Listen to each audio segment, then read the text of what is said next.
bajo el título El rol de las empresas como co-creadoras de bienes públicos, la perspectiva privada.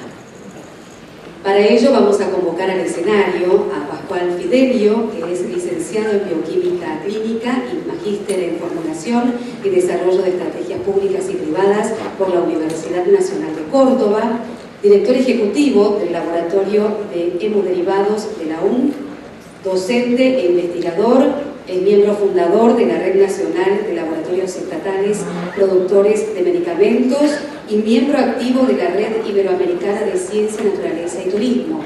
Le pedimos por favor que se acerque al escenario.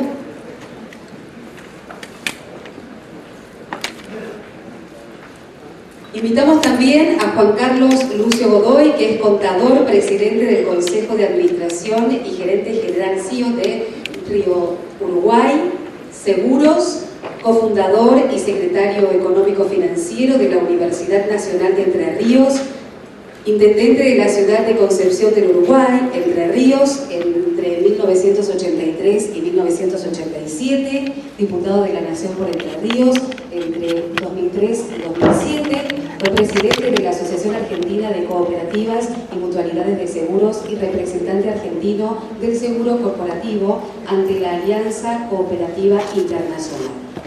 Y convocamos por último a Guillermo Bonwenger, que es doctor en Química por la Universidad Nacional de La Plata, presidente de Henkel Argentina desde el año 2013, siendo sus principales responsabilidades la implementación local de la Estrategia Corporativa Global, así como la Estrategia de Sustentabilidad hacia 2030. Ingresó a la compañía en julio de 1993, donde fue responsable por las áreas de ventas y desarrollo hasta el año 2001. Luego transitó una extensa carrera en las filiales que la compañía posee en Alemania, Italia, México y Brasil. Modela este panel Luis Ulia, director del IARCE. Las preguntas, como en el panel anterior, van a poder realizarse por escrito y serán respondidas al final de las ponencias. Muy bien. Muchísimas gracias a los tres por estar aquí esta mañana. Cuando hablamos de un panel de CEO, siempre nos aseguramos primero que estén en el horario en el que va a haber gente. Y este es el horario pico, nos están diciendo todavía gente que está avisando por llegar, ¿no? Pero ¿qué pensábamos en este panel? Qué interesante la riqueza de perspectivas de empresas. Tenemos empresas, todas exitosas, realmente todas nos enorgullecen como país que estén aquí y operen, pero cada una tiene una singularidad. Hay una empresa que nace en el seno de una universidad, de una manera muy sui generis, y se ocupa de un tema muy particular. Hay una empresa que tiene un origen desde un pensamiento de cooperación para poner adelante y atender un servicio que hacía falta, y después una expansión y una evolución fantástica. Y una empresa de un origen de un emprendedor que se ha ido extendiendo a lo largo del mundo, ¿no? Entonces tenemos como tres naturalezas acá desarrollando actividades diferentes, y nos parecía que sí valía la pena entonces pensar esto del rol de las empresas como co-creadoras de bienes públicos. Entonces la idea era poder hacer una primera pregunta, y vamos a tomar nada más que la cuestión de puro abecedario, el nombre de la empresa, ¿no? Entonces vamos a empezar con Guillermo. Guillermo, en realidad cuando uno piensa en bienes públicos de una empresa tan particular como Henkel, ¿cuáles son aquellos que ustedes entienden que han sido los que habría que elegir? Porque obviamente uno no está en todos los temas, ni de la misma manera, y a la vez, ¿cuáles eligieron y por qué los eligieron y qué tenía que ver eso con la característica propia de Henkel, ¿no? Correcto, antes que nada, gracias por la invitación, un placer estar aquí con todos ustedes. Y bueno, como toda empresa corporativa, Henkel tiene programas globales de ciudadanía corporativa en una diversidad de ejes realmente muy importante. Lo que nosotros hacemos después es regionalmente o localmente elegir cuáles de esos ejes vamos a aplicar en nuestra región, en nuestro país, y que van a tener el mayor impacto. Y en el caso particular de Argentina, teniendo en cuenta que Henkel es una empresa química, ¿sí?, que tiene tecnologías químicas y soluciones químicas, entendimos que los principales ejes que podíamos elegir eran la educación, la promoción del desarrollo sostenible y la empleabilidad. ¿Y por qué esos tres? Por dos factores fundamentales que nosotros discutimos mucho en nuestras reuniones internas. Primero, porque nosotros entendemos que esta articulación público-privada básicamente en nuestro país implica un cambio cultural, ni más ni menos que un cambio cultural. Y segundo, el otro factor fundamental para nosotros es que como empresa de tecnología, como empresa química, nosotros en esos tres ámbitos, con esos tres ejes, podemos entregar a la sociedad lo principal que podemos dar como valor como compañía, es el intercambio de conocimiento.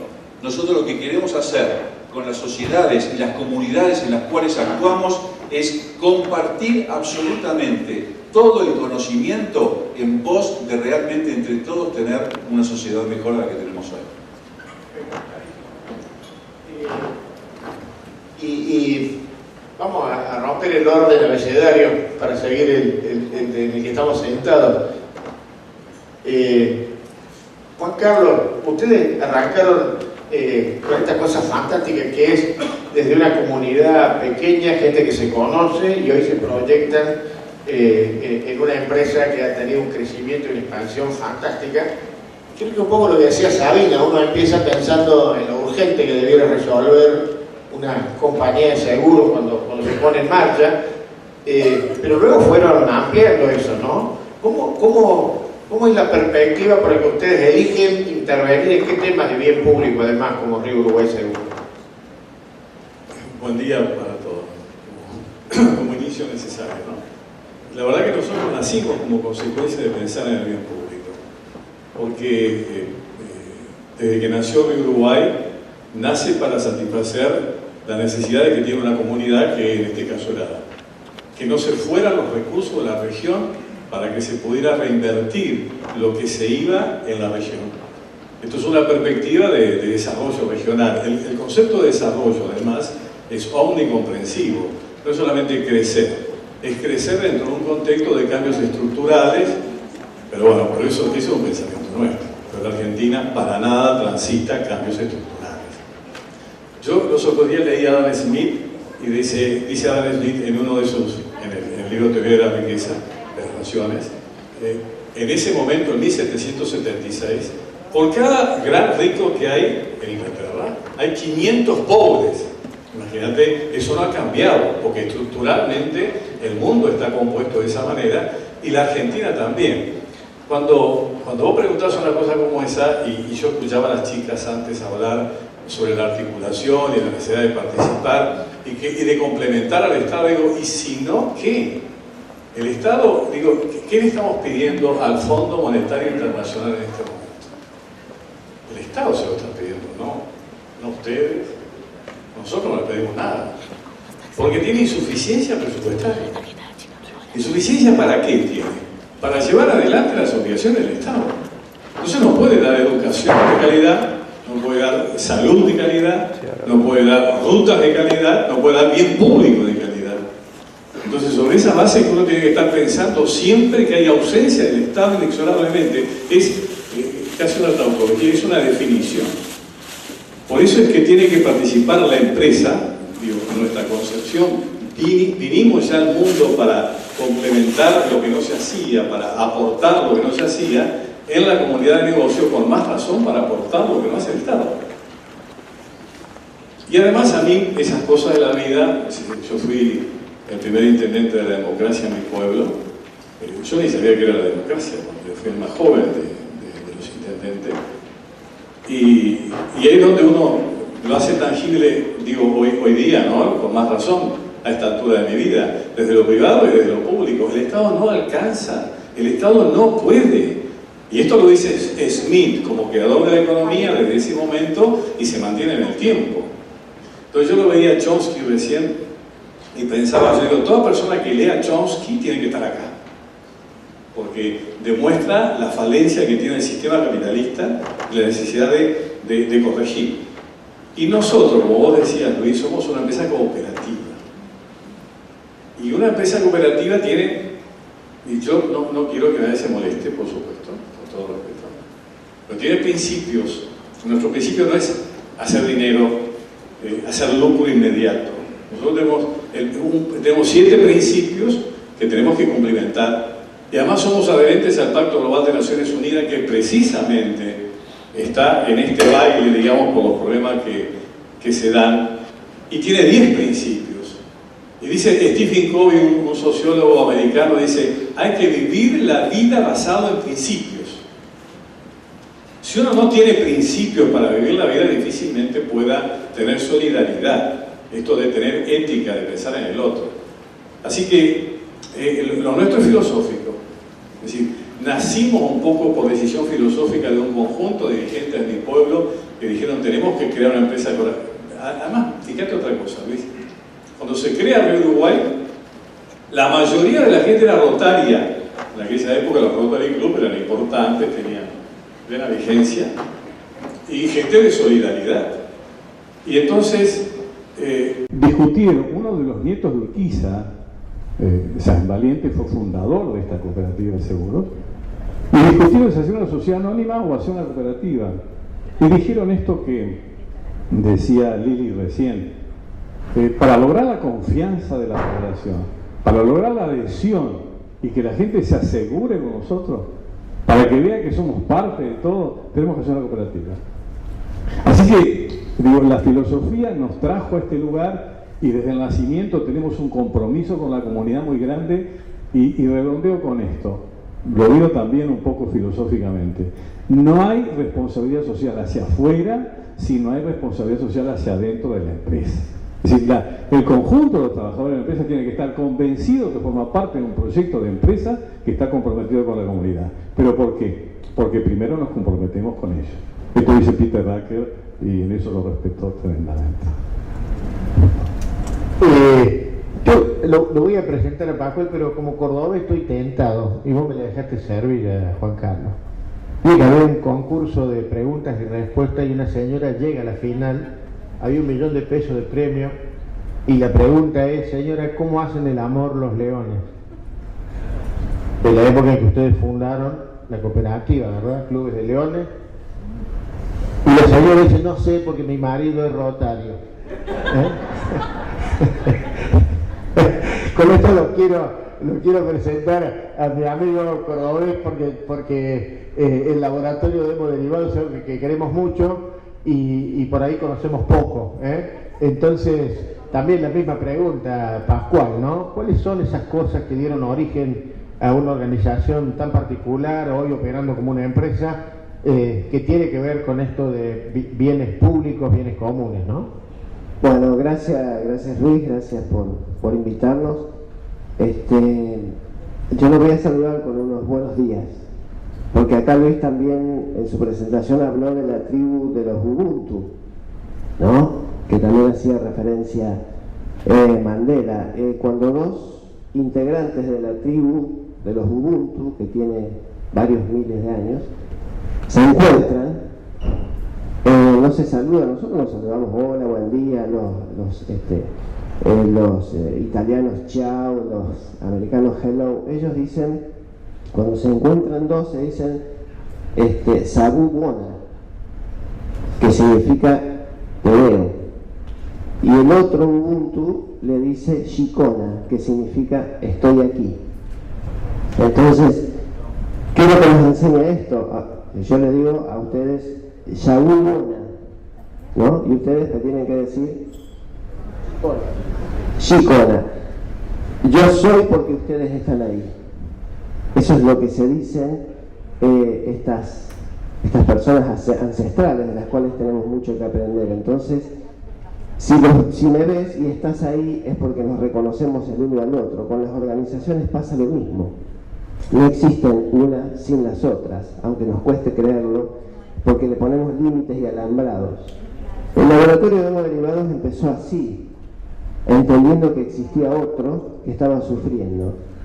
No voy a ser muy corto porque la historia es larga, pero en el año 62, unos jóvenes profesionales médicos de la Facultad de Ciencias Médicas, en aquel momento de Medicina, observaron que se le morían pacientes por falta de productos hemoderivados. ¿Qué son los hemoderivados? Son productos derivados de la sangre humana.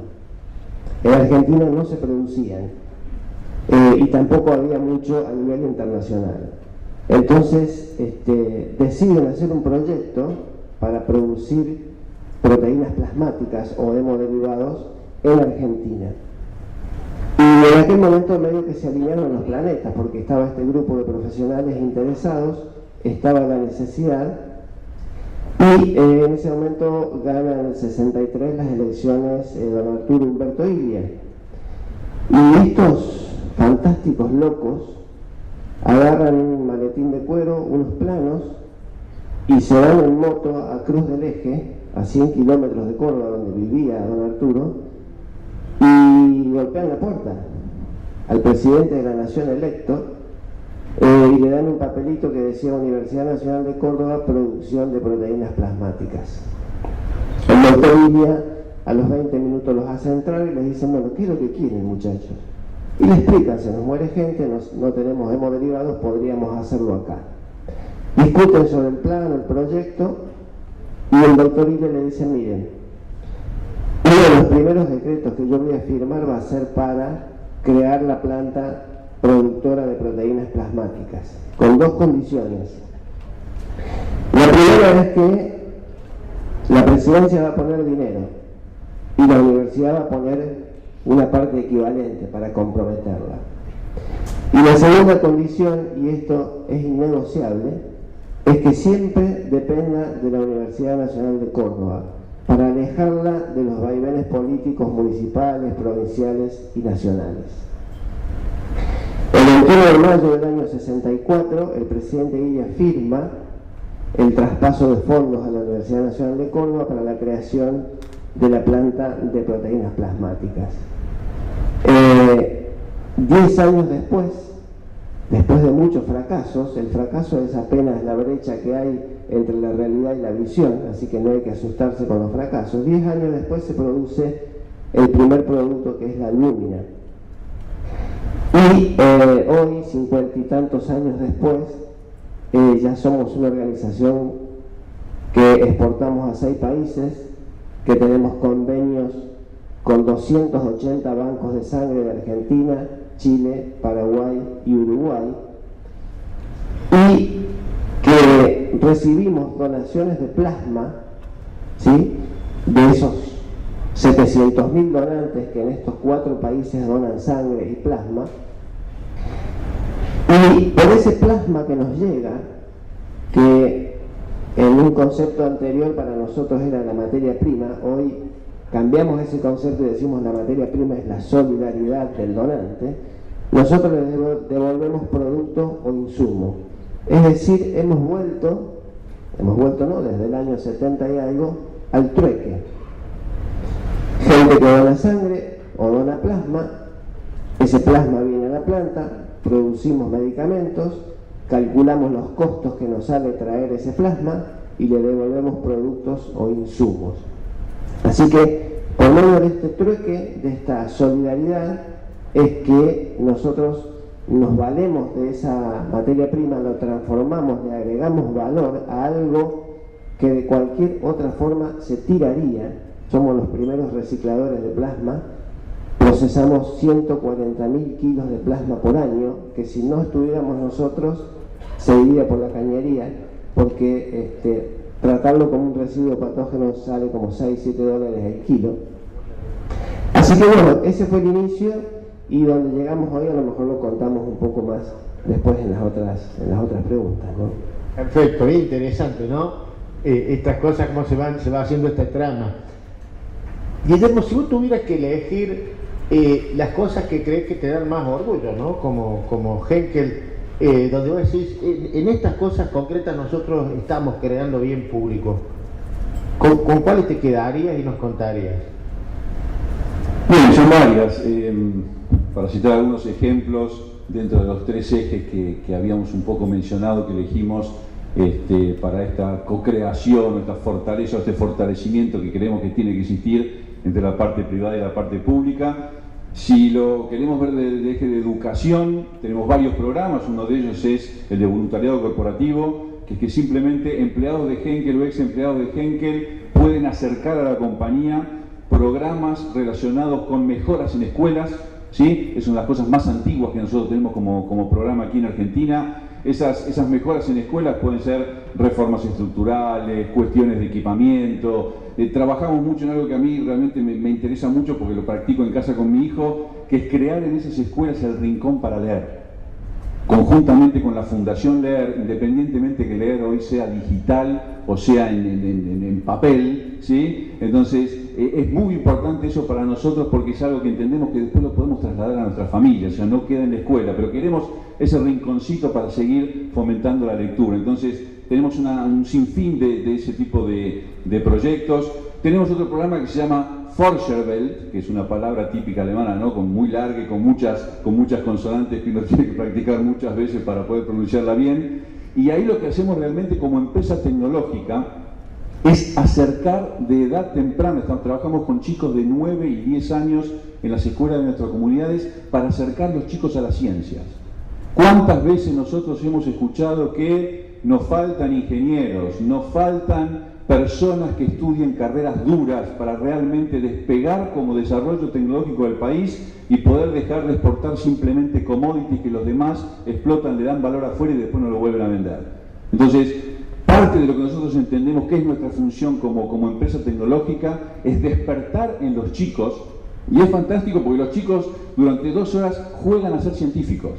Lo que le hacemos hacer prácticamente es que ellos produzcan un adhesivo, ¿sí? Que después van a utilizar para una actividad que tiene que ver con el reciclaje de algunas cosas, y es donde metemos también el concepto de sustentabilidad. Porque entendemos que realmente estas cuestiones tienen que ser introducidas desde la base. Los chicos son esponjas. Nosotros tenemos que apuntar a que es una cuestión educativa. Todo este tema es fundamentalmente la sustentabilidad. No tenemos que agarrarlo como lo agarré yo hoy con mis 55 años, que ya lo agarré avanzado, sino que creemos que lo tenemos que fomentar desde la base. Y bueno, entonces este programa de Forscherwelt realmente es fantástico. Yo participé en muchas escuelas, tanto en Chivilcoy y en San Isidro, que son las comunidades donde nosotros estamos, y ver a los chicos, les damos los guardapolvos, los anteojos de seguridad, y ver el entusiasmo de los chicos y cómo se enganchan con eso, y después cómo siguen, porque después muchas veces tenemos retorno de los padres que nos dicen: che, qué bueno lo que hicieron, vos sabés que el nene vino acá, se me comentó esto, aquello y lo otro. Entonces ese tipo de programas son muy positivos y realmente nos enorgullecen más cuando vos lo ves. Después tenemos otro programa que se llama Intercambiando Conocimiento entre Empresa y Escuela. Ahí ya apuntamos, por ejemplo, y tenemos un caso muy lindo con la Escuela Técnica número 1 de Chivilcoy, ¿sí? Donde nosotros invitamos a los chicos de 5º y 6º año, los que están terminando la escuela, que vengan a visitar nuestra planta, ¿sí? Entonces les introducimos un poco qué es lo que hacemos y cómo lo hacemos, y los invitamos a que nos presenten proyectos fundamentalmente orientados a sustentabilidad. ¿Se les ocurre algo donde podamos mejor ahorrar agua, ahorrar energía, bajar las emisiones? ¿Qué se les ocurre a ustedes? Entonces se forman grupos de trabajo, presentan proyectos, se hace una evaluación de esos proyectos conjuntamente con el Polo Industrial de Chivilcoy. Obviamente que esto se articula todo con la Municipalidad de Chivilcoy, el Ministerio de Educación de Chivilcoy, el Ministerio de Educación de la provincia. Una vez que evaluamos los trabajos, premiamos los trabajos, y el trabajo, el que se llevó el primer premio, eso operativamente se ejecuta en la planta. Y los chicos lo ven. Este trabajo fue realmente fantástico, esta idea nos gustó y los chicos lo ven. Y ahí, en este caso particular, puedo engancharlo también con el eje de empleabilidad. ¿Por qué? Porque uno de los chicos que integró el grupo que ganó el primer premio, a principios de este año comenzó a hacer su pasantía técnica en la planta de Chivilcoy. Entonces, cómo las cosas se van encadenando y cómo nosotros podemos generar como empresa privada ese tipo de cosas, ¿sí? Después, si vamos un poco más a lo social, también tenemos un programa que se llama 1 millón de oportunidades, que eso está articulado con el Ministerio de Desarrollo Social de la Nación, y es simplemente trabajar con una entidad que se llama Mamá Antula, que es básicamente de mujeres vulnerables, y darle la posibilidad en nuestro centro técnico de cosmética capilar de que aprendan el oficio de peluquería.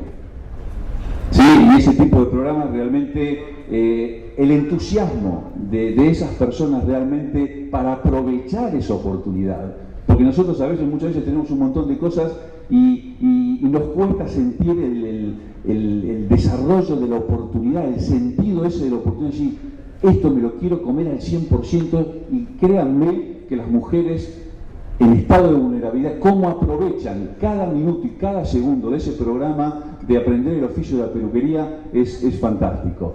Después, si lo pasamos al tema del desarrollo sostenible, en el 2011 se creó el Club de Sustentabilidad Henkel, que también es un programa que nosotros aplicamos en escuelas primarias, ¿sí? Donde empezamos con los conceptos de 3R, de reciclaje y demás, y ya tenemos prácticamente 15.000 chicos que pasaron por ese programa, ¿sí? Creamos una obra de teatro que se llama El tiempo y los Henkel, donde la familia Henkel está en el presente, en el pasado y en el futuro, y cómo las acciones que nosotros hicimos en el pasado o no hicimos en el pasado nos están complicando hoy, y qué es lo que tenemos que hacer hoy para no estar más complicados el día de mañana. Y realmente en esa parte los chicos se enganchan muchísimo. Por eso digo, los que trabajan aquí con chicos entienden la satisfacción que uno siente cuando se presentan esas cosas. Y ahí vuelvo a lo mismo. Hemos tenido padres que han vuelto con nosotros y dicen, che, pero ¿qué es lo que le dijeron? El otro día me estaba lavando los dientes como siempre y me dijo, y me retó y me dice, papá, cerrá la canilla mientras te lavas los dientes. Sí, cosas tan simples como esas, pero que realmente los chicos las llevan con ellos, y probablemente ese tipo de cosas no las olviden nunca más. Por eso insistimos mucho en trabajar e introducir estos conceptos a la mayor temprana edad posible. Después tenemos lo que llamamos el programa Valor, que es auspiciado por la AMI aquí en Argentina. ¿Por qué? Porque nosotros y ahí vamos al concepto que se habló mucho de no puedes estar solo, tenés que estar acompañado. O sea, Henkel puede hacer muchas cosas en función de la sustentabilidad y la responsabilidad social empresaria, pero si nosotros no compartimos todo eso con nuestra cadena de valor, ¿por qué? Porque nosotros tenemos un montón de proveedores y tenemos distribuidores en muchos negocios que distribuyen nuestros productos. Entonces, ese programa de valor, lo que nosotros hacemos es tomar nuestros principales proveedores estratégicos, a todos los que distribuyen los productos de Henkel, y llevarlos a que trabajen con las mismas normas y guías de sustentabilidad y responsabilidad social empresaria que nosotros. Desarrollan proyectos internos, seguimos esos proyectos internos a lo largo de los meses, y realmente eso nos asegura a nosotros, ¿sí?, que los que están trabajando como cadena de valor en todo lo que tiene que ver con Henkel están trabajando con los mismos estándares. O sea, Henkel hoy en día no puede comprarle una materia prima a cualquier proveedor, es muy cuidadoso, y estos programas apuntan a eso. Nosotros solamente podemos trabajar, y los distribuidores de nuestros productos tienen que tener y manejar los mismos conceptos que manejamos nosotros. Sin la cadena de valor, sin estar todos a través de eso, ese tipo de cuestiones no sirve. También tenemos que mencionar el tema de compliance. Sí, hoy el tema de compliance, que tiene que ver cómo hacemos negocios. Una diferencia fundamental, y si bien las empresas privadas obviamente nacieron con el fin de hacer un lucro, la gran diferencia que se tiene con el pasado, y yo la noto porque tengo prácticamente 25 años trabajando en la empresa, es que ya no se trata simplemente de obtener resultados económicos o financieros, sino cómo los obtenemos. Y en ese cómo los obtenemos, conceptos como sustentabilidad y responsabilidad social empresaria son críticos. Y entonces ahí es donde la empresa, con esta cuestión de compliance, nos da un marco que es absolutamente global y nos entrena todos los años, y son obligatorios, para que la gente entienda qué es hacer negocios hoy y cómo nosotros tenemos que ayudar a la empresa a crezca, que definitivamente no es de cualquier manera. También podemos mencionar obviamente el hecho de participar en organizaciones como IARCE, como el SEATS, como AMIA. Para nosotros es mandatorio, tenemos que estar acá, sentimos que tenemos que estar acá, porque este tipo de encuentros es una forma de compartir con ustedes todo lo que nosotros hacemos, ¿sí? Y obviamente, si hablamos de empleabilidad, el foco muy grande que tenemos hoy es la relación calidad de vida-trabajo. Sí, conceptos como trabajo flexible, conceptos como home office, y es muy interesante porque todos estos conceptos lo aplicamos absolutamente al 100% de los empleados, y ahí me engancho con un tema que tiene que ver con la diversidad, ¿sí? Y tomo este gancho para expresar el placer que veo de la cantidad de público femenino que tenemos hoy. Yo estoy seguro que muy probablemente, si nosotros hubiéramos hecho esta reunión hace 15 o 20 años atrás, 80% de las personas serían hombres, y realmente es un placer ver la cantidad de público femenino que tenemos hoy aquí. Entonces, ¿qué nos pasó con ese concepto de diversidad? Al poder presentarles a todos absolutamente por igual, nosotros sabemos que muchas empresas hoy manejan el concepto de diversidad como algo casi obligatorio. Hay empresas que dijeron, bueno, para el año 2020 tenemos que tener el 30% de mujeres en nuestro staff gerencial. Nosotros no lo compartimos porque eso es forzado. Nosotros lo que queremos es dar absolutamente las mismas oportunidades, tanto a hombres para mujeres, para que lleguen naturalmente como tengan que llegar. Y hoy por hoy, en el comité ejecutivo que tenemos en Henkel Argentina, que somos 4 personas, 2 son mujeres y 2 son hombres. Entonces, ese concepto y esas cuestiones realmente se dan en forma natural. No tienen que ser forzadas, porque creo que si te estamos forzando no es realmente lo que queremos obtener, que es un resultado donde naturalmente se tiene que demostrar y se demuestra a diario que las mujeres pueden hacer exactamente las mismas tareas y mejor que lo hacen los hombres, ¿sí? Entonces, todo ese tipo de empleabilidad para nosotros. Y otra cosa que es fundamental con las nuevas generaciones. Cuando uno entrevista a millennials o generaciones Z, el hecho de tener todos los conceptos y ejemplos de cómo la empresa trabaja en forma sustentable, cómo trabajamos en pos de la responsabilidad social corporativa, cómo articulamos lo público-privado, créanme que hace la diferencia. Yo no me dejo de sorprender en muchísimas entrevistas cómo los jóvenes, los chicos, le dan importancia a este tipo de cosas. Entonces, para empresas privadas, conceptos como sustentabilidad y responsabilidad social empresarial se está transformando prácticamente en commodities. Así como en un momento empezamos con la calidad y las certificaciones ISO 9000 y era, tiene ISO 9000 o no tiene ISO 9000, wow, era la diferencia. Hoy si uno no tiene eso, no existe, no compite. Y yo creo que la sensación que nosotros tenemos es que conceptos como sustentabilidad y responsabilidad social empresaria se están empezando, por suerte, a transformar en una commodity para todas las empresas privadas. Muy bien, Guillermo, gracias. Juan Carlos, dijiste, esto nos viene del ADN, hacen muchísimas cosas. Si tuvieras que elegir las mejores para contárnoslas también, ¿con qué te quedarías que crees que son lo que les da orgullo y nos da orgullo de la Río Uruguay?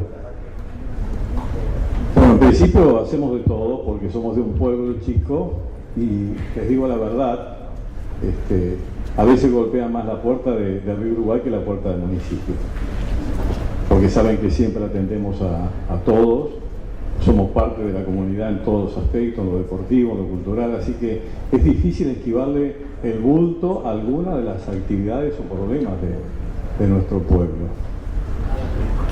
Pero por supuesto salud y educación son cuestiones fundamentales y yo lo que sí digo, si me permitís un reentré con el tema del Estado y la ausencia y la cuestión de la articulación público-privada, y comparto absolutamente lo decía Sabina hoy respecto de las empresas marcan la diferencia de esta manera y se va generando un crédito mayor para empresas que tengan este compromiso. Por eso quiero darles un dato que es muy significativo, los días repasábamos. Nosotros somos firmantes del Pacto Global de Naciones Unidas, que es el lugar donde se discuten estas cosas desde la organización mundial más importante, que es Naciones Unidas. ¿Y saben cuántas empresas en el mundo son firmantes de este tipo de compromiso, como acaba de decir? No alcanzan a 10.000. Hay millones de empresas en el mundo, millones de empresas. Y solamente han asumido el compromiso firmando estas cuestiones de las que estamos hablando, nada más que esas empresas. ¿Y por qué lo traigo a esto, Luis? Porque yo creo que mucha gente entra a trabajar a empresas como las nuestras y no sé si le interesa o no el tema de la responsabilidad social. Y que todavía están culturalizados con la otra empresa, con otros lugares o con otros ambientes. Para cómo nosotros que estamos en Concepción del Uruguay, pero que tenemos gente en Salta, o en Neuquén, o en Ushuaia, no es fácil compatibilizar la idiosincrasia. O en Buenos Aires. Y es fácil compatibilizar la idiosincrasia de un porteño con un uruguayense, como es el patronímico de mi ciudad. No es fácil. Y que tiendan este ADN, claro que no es fácil. Entonces a veces, para esta compatibilización de hacer socialmente responsable a toda la empresa, porque ese es el objetivo fundamental. Esto también lo quiero decir como una cuestión que sí me causa orgullo. Río Uruguay es una empresa que tiene en el ADN, pero que tiene incorporado como idea, que es la empresa socialmente responsable, no un área. Es el conjunto de los trabajadores que está comprometido, y los que están trabajando específicamente son no menos de 50 o 60 personas sobre 300.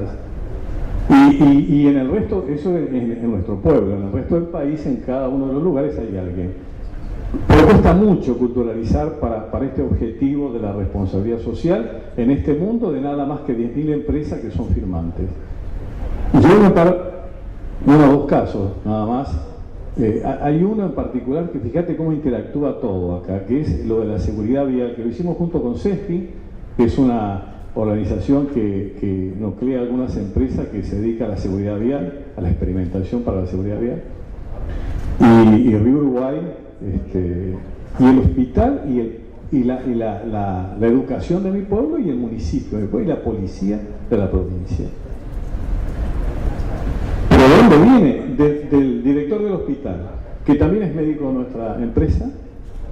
Y un día, para que ustedes vean la crisis del Estado, viene este médico y dice: sí, ¿no se podrá hacer algo para que nosotros trabajemos tranquilos en un quirófano?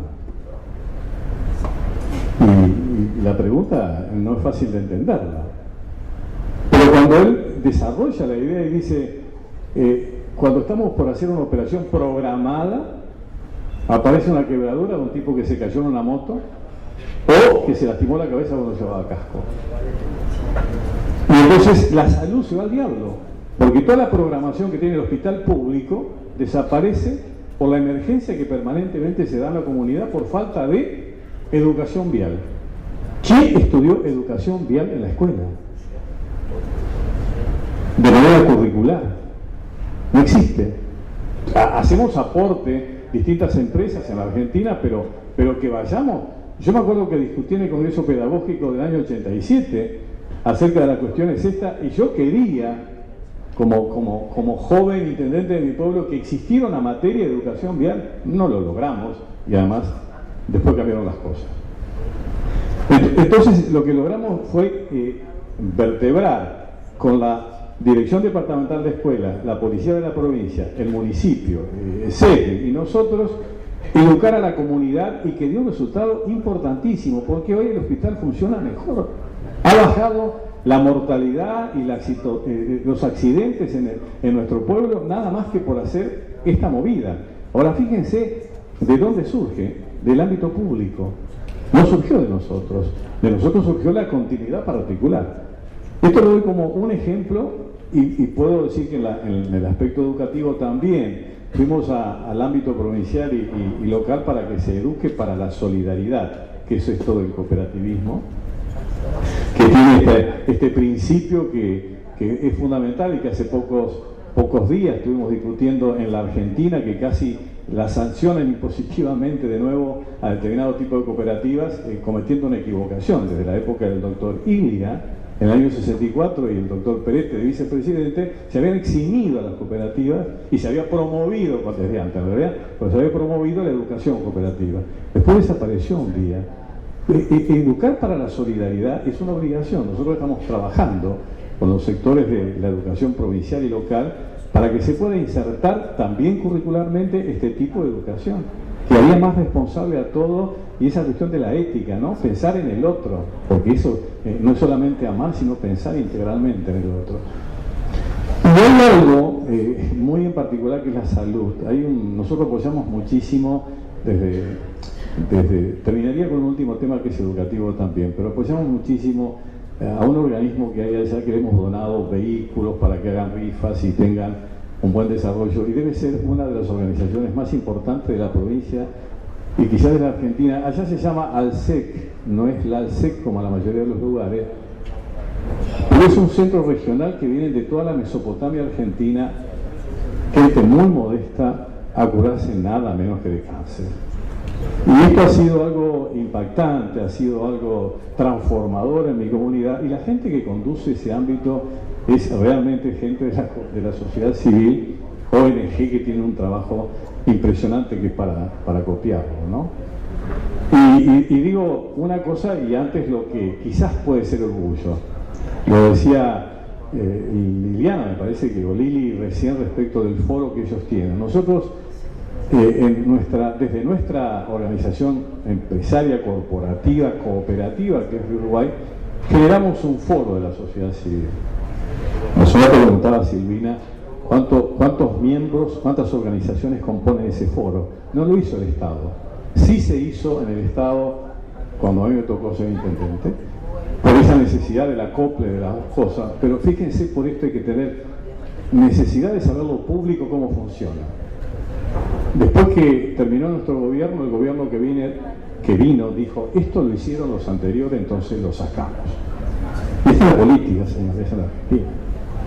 Y quizás no solamente en la Argentina, pero esta es la política que maneja el Estado. Entonces estamos obligados, porque así es el Estado, a insertarnos nosotros para que se puedan producir cosas que el Estado nunca las va a poder hacer porque no le alcanza el dinero. Ese foro que desapareció lo reconstruimos después desde nuestra organización. Hay 40 organizaciones que trabajan adentro. 40 organizaciones que se reúnen y que además asignamos un presupuesto, le proponemos que hagan proyectos y después se premian los proyectos con dinero para que puedan hacer o un emprendedurismo, o una cuestión educativa, o una cuestión de salud, o la cosa que gane, en función de un jurado bien implementado. Esto es de mucho orgullo, porque lo que no hace el Estado, y lo hacía, lo pudimos hacer nosotros, sin dejar de buscar la productividad y la rentabilidad, que es una necesidad. No hay empresa sin rentabilidad. Pero termino con este tema que sí puede llegar a ser el gran orgullo. Hemos creado una universidad corporativa. Hemos creado, ¿y saben por qué esencialmente? Porque el seguro no se enseña en las universidades y no se enseña casi en ninguna parte. En ciencias económicas, hoy creo que es optativa la materia de seguro.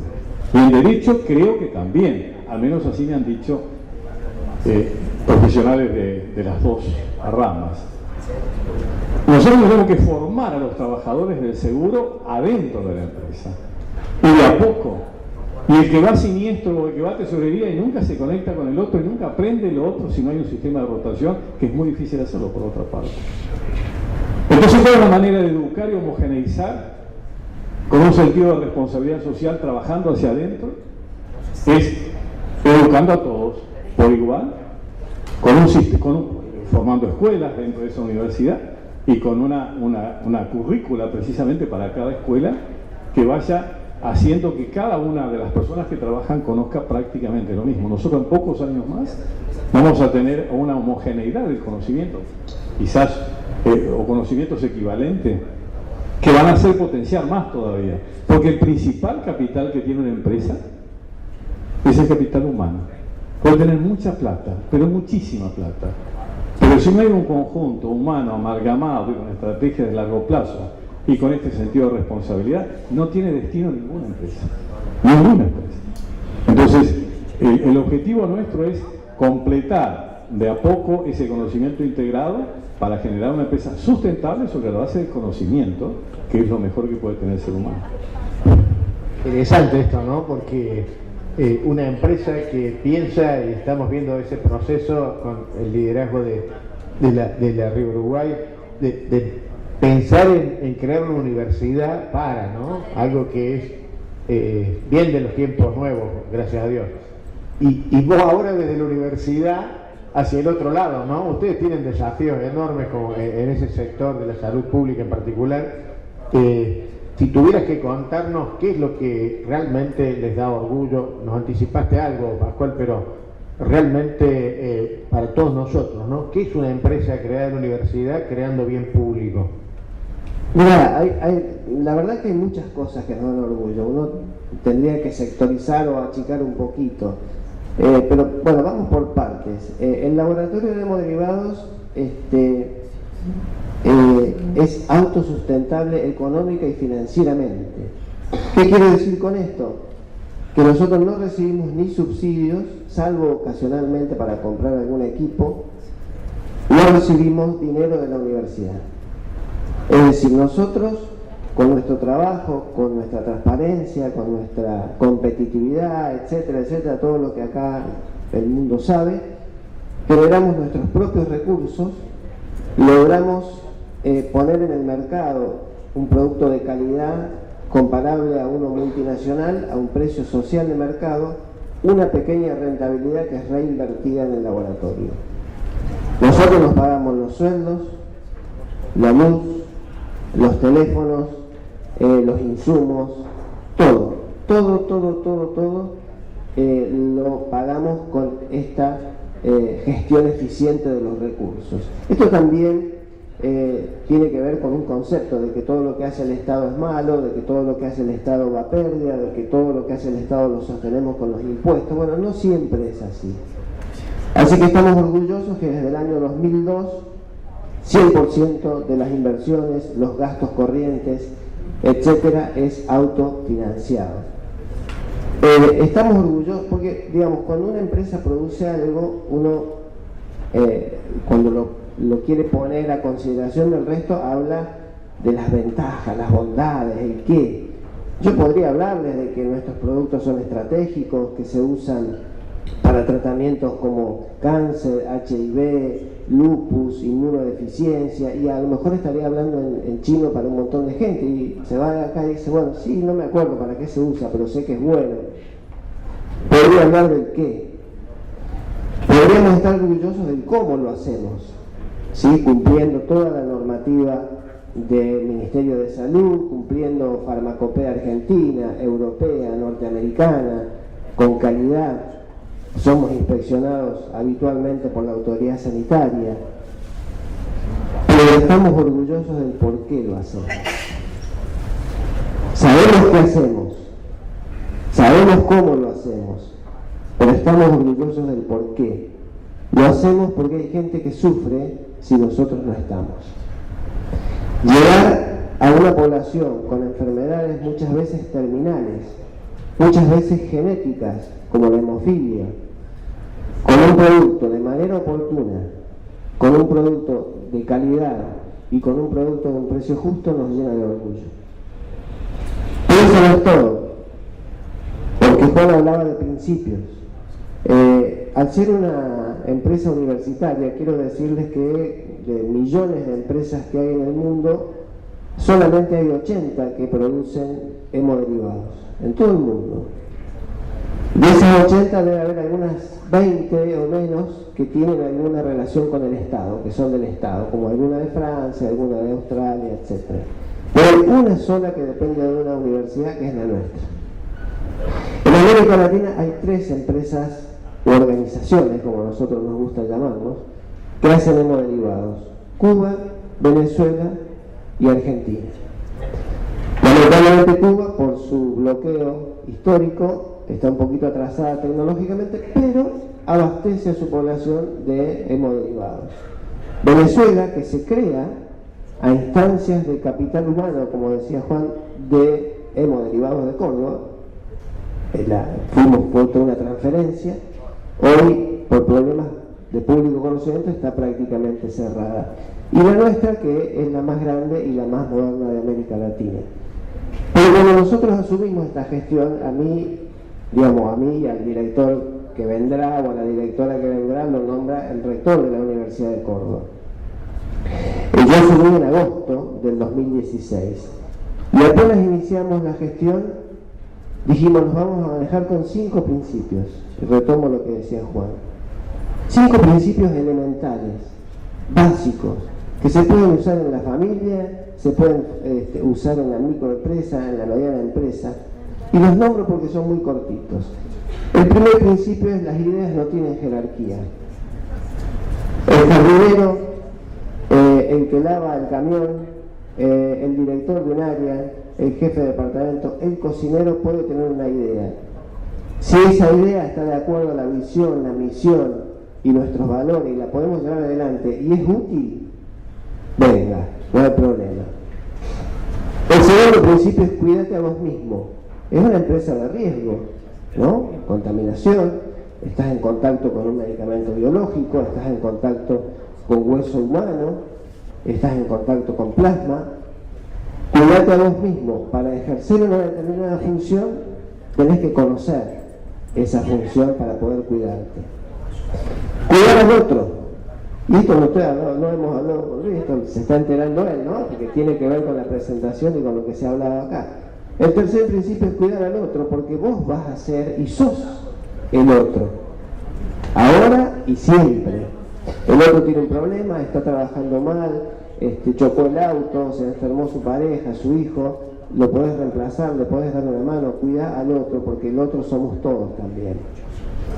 El cuarto principio es cuidar la organización, porque si no cuidamos la organización, si no cerramos la canilla, si no decimos que hay una gotera, si no decimos que hay alguien que está haciendo algo mal y que perjudica a todos, nos minamos como organización corporativa.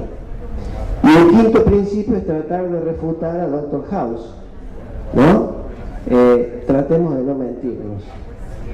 El ser humano por naturaleza miente. Mentimos. Hay muchos videitos en internet de niñitos de 2 años que cuando hay un desastre, alguien tumbó la olla, hace así que fue el hermanito. Y tiene 2 años y no sabe qué es mentir, no entiende el concepto de mentira, pero ya mentimos. Hasta los animales, el perro mira para el otro lado y se fue. Entonces tratemos de no mentirnos, porque lo que nosotros producimos, además de medicamentos o sobre esos medicamentos, es confianza. Si nosotros nos mentimos entre nosotros, eso tarde o temprano se traduce al producto. Cuando un médico recomienda o usa nuestros productos, lo que hace es, viene de hemoderivados de la Universidad de Córdoba. Yo tengo confianza en este producto. Y lo que nos enorgullece ahora en este último tramo es haber entendido que nosotros tenemos desde hace años relación público-privada, porque muchos bancos de sangre que mandan su plasma son del ámbito privado. Tenemos distribuidores que distribuyen nuestros productos, que son privados. Reciclamos plasma, si se quiere, que se tiraría.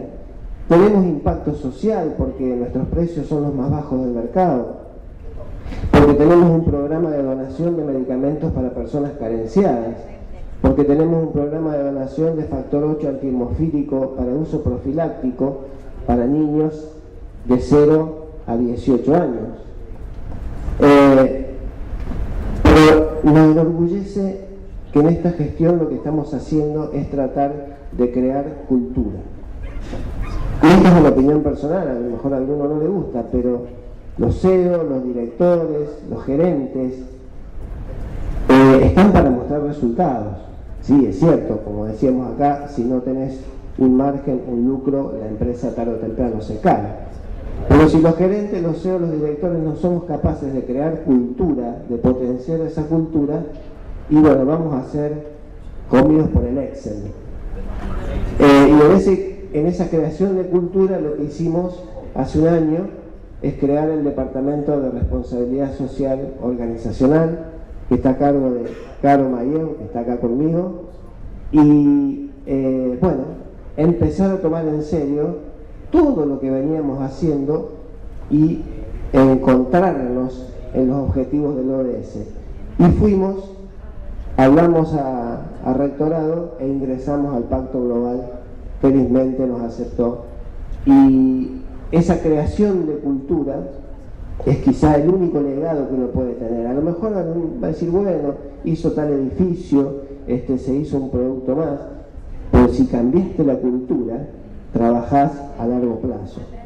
Así que, orgulloso de, en un año, tener un programa de reciclado de residuos orgánicos, 3,4 toneladas de residuos orgánicos reciclados, 5 toneladas de residuos secos reciclados, trabajar con ONGs como Manitas Sucias, tener una huerta orgánica, trabajar con Facultad de Agronomía, en fin.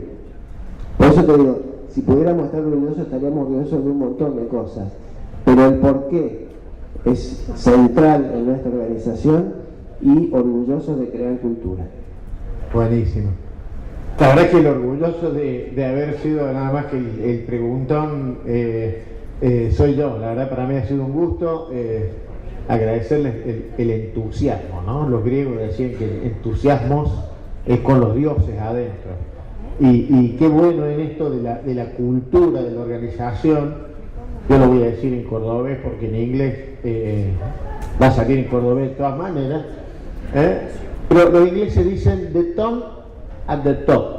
El tono tiene que bajar de arriba. El que marca el tono es el que define la cultura. Y qué orgullo tener a estos 3 marcadores de tono en esta calidad, 440. Así que muchísimas gracias. Les pido un aplauso para este panel y nos vemos.